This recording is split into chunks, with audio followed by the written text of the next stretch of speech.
وہ زمانہ بہت خراب زمانہ تھا. لوگ جھوٹ بولتے تھے، چوریاں کرتے تھے، ایک دوسرے کو برے برے ناموں سے پکارتے تھے، گالیاں دیتے تھے اور ایک دوسرے سے جنگیں کرتے تھے. ان کی سب سے بڑی برائی یہ تھی کہ وہ ایک اللہ کو چھوڑ کر اپنے ہاتھ سے بنائے ہوئے بتوں کی پوجا کیا کرتے تھے. لیکن بچوں، جانتے ہو ایسے حالات میں بھی ہمارے پیارے نبی کیسے رہتے تھے؟ وہ ہمیشہ سچ بولتے اور غریبوں کی مدد کیا کرتے تھے.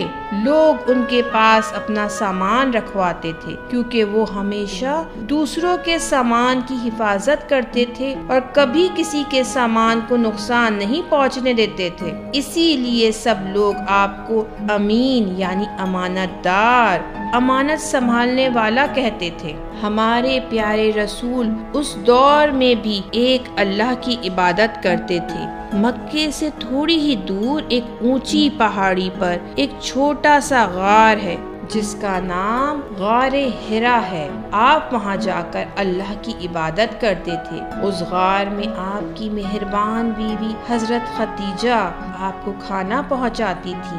ہمارے نبی اپنے شہروں کے لوگوں کی بری عادتوں سے بہت غمگین رہتے تھے. آپ چاہتے تھے کہ ساری دنیا کے لوگ اچھے انسان بن جائیں، سب لوگ ایک اللہ کو مانیں اور صرف اسی کی عبادت کریں. دیکھا بچوں، ہمارے نبی کتنے مہربان تھے. جو انہیں تکلیفیں دیتے تھے آپ ان کے لیے بھی دعا کرتے اور اچھی باتیں ہی سوچتے تھے. حضرت محمد صلی اللہ علیہ وآلہ وسلم جب 40 سال کے ہوئے تو اللہ تعالیٰ نے اپنے فرشتے حضرت جبرائیل کو آپ کے پاس قرآن کی پہلی آیت دے کر بھیجا. حضرت محمد صلی اللہ علیہ وآلہ وسلم نے اللہ کے حکم پر سب سے پہلے اپنے رشتہ داروں کو بلا کر ان سے کہا، لوگوں، میں اللہ کا بھیجا ہوا رسول ہوں. تم لوگ بتوں کی عبادت چھوڑ کر ایک اللہ پر ایمان لے آؤ اور اسی کی عبادت کرو. جو کوئی سب سے پہلے ایمان لائے گا وہ میرا دوست، میرے بعد میرا وصی اور جانشین ہوگا. اس دن ہمارے مولا علی علیہ السلام کے علاوہ کسی نے بھی رسول اللہ کی حمایت نہیں کی. لہٰذا ہمارے پیارے نبی ان کی بات سن کر بہت خوش ہوئے اور کہنے لگے، میرے بعد علی ہی تمہارے امام ہوں گے. تم سب بھی اس کی بات کو سنو اور اس کا کہنا مانو. جب اللہ کے رسول نے تمام لوگوں کو ایک اللہ کی جانب دعوت دینا شروع کی تو کافروں نے ہمارے رسول کو اپنے بتوں کا دشمن سمجھ کر پریشان کرنا شروع کر دیا. وہ سب مل کر آپ کو اور آپ کے ساتھیوں کو بہت تکلیفیں دینے لگے. ظلم و ستم کے باوجود رسول اللہ صلی اللہ علیہ وآلہ وسلم اور دوسرے مسلمان اپنے دین پر ڈٹے رہے. جب لوگوں نے اس ظلم و ستم کے مقابلے میں مسلمانوں کی ہمت اور برداشت کو دیکھا تو عام لوگ انہیں پسند کرنے لگے اور مسلمان ہونے لگے. کفار کو یہ دیکھ کر بہت غصہ آیا کیونکہ وہ نہ تو رسول خدا کو روک سکتے تھے اور نہ ہی لوگوں کو ان سے دور کر پا رہے تھے. اس لیے انہوں نے فیصلہ کیا کہ اللہ کے رسول کو قتل کر دیا جائے. قتل کر دیا جائے؟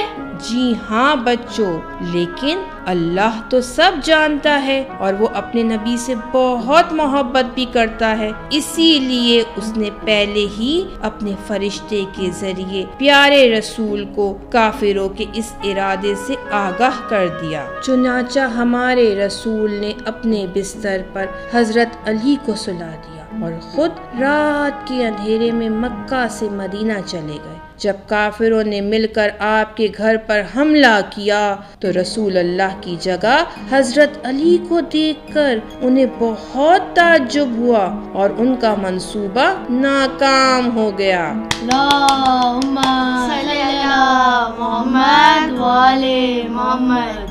مدینے پہنچ کر پیارے نبی نے وہاں کے لوگوں کو اچھے اچھے کام سکھائے. آپ کوئی کام بھی اللہ کی مرضی کے بغیر نہیں کرتے تھے. ساری دنیا میں سب سے اچھا اخلاق ہمارے رسول کا ہی تھا۔ ان کے اچھے اخلاق کی وجہ سے کافروں نے کئی مرتبہ ہمارے رسول اور ان کے ساتھیوں سے جنگیں کی، مگر حضور نے ان سب کو شکست دی۔ رسول خدا صلی اللہ علیہ وآلہ وسلم کی کوششوں سے بہت سارے لوگ مسلمان ہوئے۔ جب مسلمانوں کی تعداد کافی ہو گئی تو اللہ کے رسول نے دوبارہ اپنے پرانے شہر مکہ جانے کا فیصلہ کیا۔ مکہ کے مشرکین آپ سے جنگ کرنا چاہتے تھے، لیکن جب انہوں نے رسول اللہ صلی اللہ علیہ وآلہ وسلم کی طاقت کا مشاہدہ کیا تو گھبرا گئے اور انہوں نے جنگ کرنے سے گریز کیا۔ اسی طرح مکہ مکرمہ بغیر جنگ کیے فتح ہو گیا۔ اس موقع پر آپ نے اپنے دشمنوں سے انتقام لینے کے بجائے انہیں اللہ کی خوشی کی خاطر معاف کر دیا۔ پھر آپ واپس مدینہ تشریف لے آئے۔ جب حج کا مہینہ آیا تو آپ دوسرے مسلمانوں کے ساتھ حج کرنے کے لیے مکہ پہنچ گئے۔ حج سے واپسی پر ہمارے پیارے نبی نے تمام مسلمانوں کو غدیر کے مقام پر جمع کر کے فرمایا، میں تمہارے درمیان دو امانتیں چھوڑے جا رہا ہوں، ایک قرآن اور دوسرے میرے اہل بیت۔ یہ دونوں بہت قیمتی ہیں، انہیں اپنے آپ سے کبھی الگ نہ کرنا۔ آپ نے فرمایا، میرے اہل بیت اور بچوں سے ہمیشہ اچھا سلوک کرنا۔ پھر رسول خدا صلی اللہ علیہ وآلہ وسلم نے مولا علی کے ہاتھ کو پکڑ کر اونچا کیا اور کہا، میرے بعد یہ علی ہی میرے وصی اور جانشین ہوں گے۔ اس واقعے کے کچھ دنوں بعد ہمارے پیارے رسول کی وفات ہو گئی۔ آپ کا روضہ مبارک مدینہ منورہ میں ہے۔ اچھا بچوں، آج کی بات یہیں ختم۔ اب تم دونوں مل کر درود پڑھو اور جلدی سے جا کر سو جاؤ۔ اللہم صلی علی محمد و آل محمد۔ شکریہ دادی جان، خدا حافظ۔